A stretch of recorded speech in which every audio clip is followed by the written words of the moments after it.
يا ماما. لكل ابن وكل ابنة خلي بالكم من أمكم، ربنا يحفظها لكم. دعوة لأمي بالرحمة.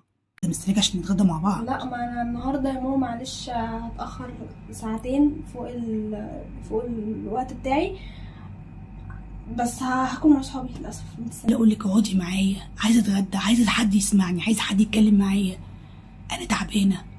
أختك أكلمها تقول لي عيالي. حبيبتي انتوا بتعملوا معايا كده ليه؟ حبيبتي هو انت عارفة يعني ايه انا اقعد اعد الورد اللي على الحيطة؟ انت عارفة ده؟ انت عارفة ان يعني ايه اقعد لوحدي اشحتكوا عشان تبصوا عليا؟ ربيت وكبرت وفي الاخر بشحتكوا عشان تقعدوا معايا؟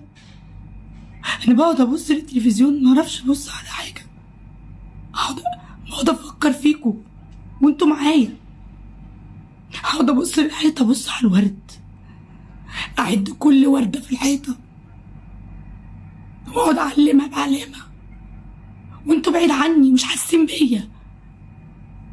بشحتكوا بكرة بجد، انا خايفة عليكوا، خايفة تندموا على اليوم اللي انا مش هسيبكوا وامشي فيه، متعرفوش تدوروا مش هتلاقوني. بعد الشر يا حبيبتي عمر الموت ما كان شر،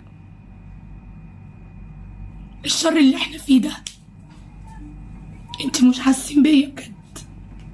انا خايفة من اليوم اللي انتوا تقعدوا تفكروا وتقعدوا تقولوا يا ريتها ترجع يوم واحد ونترمي تحت رجليها. روحي يا حبيبتي، روحي يا حبيبتي، ربنا يهديكوا يا رب. روحي يا حبيبتي، ربنا يصلح حالك، روحي، انا مش زعلانة.